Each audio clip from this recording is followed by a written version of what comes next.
that nationally 40% of fruits and vegetables grown in Australia don't make it to the produce shelf. On top of that, 1/5 of the food that we buy goes straight to the bin. This equates to a staggering $8 billion worth of food that gets transferred straight to landfill every year. I'm Caitlin, this is Viv and Ange, and we're here as Open Table, as you can see by the bright orange screen. Food waste is definitely a global issue, but it does affect us locally, as everyone's been talking about tonight. We may not see it, but our local groceries, bakeries, and supermarkets are throwing out an unimaginable amount of food every week that's perfectly edible. Why is this? Because big supermarkets have adopted fresh produce grading systems that are based solely on the appearance of food, rather than their taste and nutrition. Yes, there is a use-by date that is required by law, but this is some products such as dairy, whereas the best before date, some of us may not know, are there to move product off the shelf. This therefore leads us to believe that food can no longer be eaten or needs to be discarded. When food finds itself in landfill across Australia, it breaks down into methane gas. This is 25 times more potent than carbon pollution from cars. It ends up in our atmosphere, compounding the greenhouse effect to the planet, not to mention to climate change. With this amount of food going in the bin, 1 in 20 Australians have poor access to food and perhaps even go without a meal. That could be 400 of us here tonight that have gone without food today, while $8 billion worth of food has gone in the bin. It's hard for us to picture, but this is local. People in our communities, our neighbours. It could be a kid at your child's primary school, a friend of your grandparents, or your local gardener. We are here to talk about the issue of food waste and food access, but this does lead into another important topic close to our hearts, the lack of social connection in the modern-day neighbourhood. How many of you know your neighbours? How many of you have joined your local knitting group or soccer club? How many know of you that these groups exist? It is hard to connect with our neighbours. I'm guilty of it. We're all guilty of it.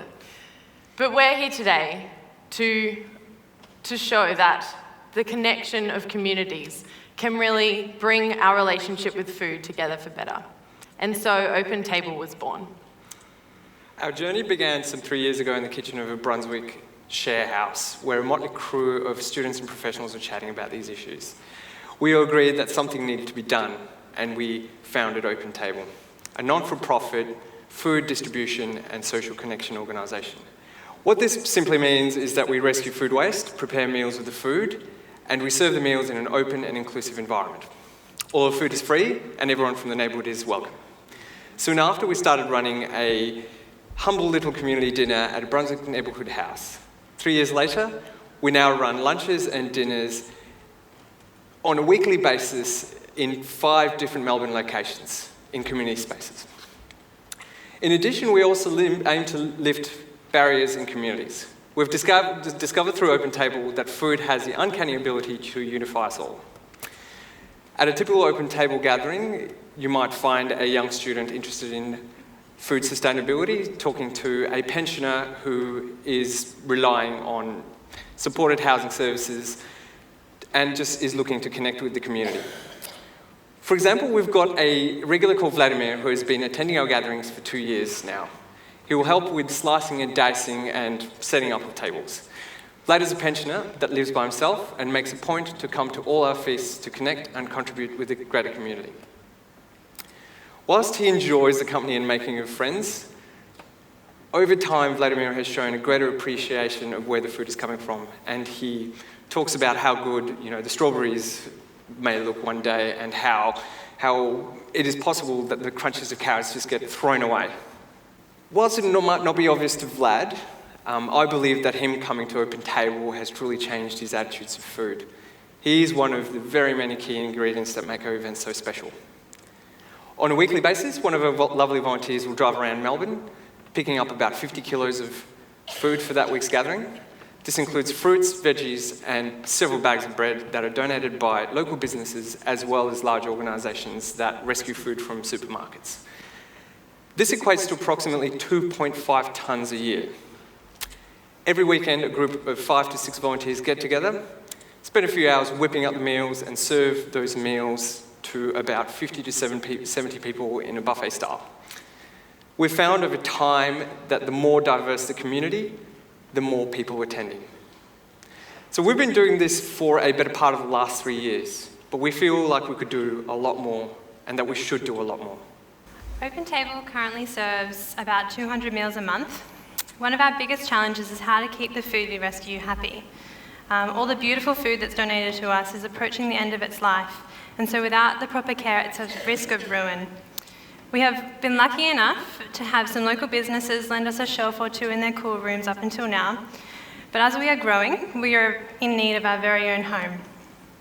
Open Table gatherings currently happen throughout Melbourne, and so a central location where we could gather our bounty could allow us to do even more food collections. An Open Table food hub might look something like this, with plenty of refrigerated storage to keep all our fruits and veggies happy, a fully stocked dried pantry, and it would also have a kitchen where all the magic will happen. We truly want to reduce, reuse and recycle. With a food hub, we could take more food from local businesses and redistribute it to those in the community who may be going without a meal in a circular-like economy.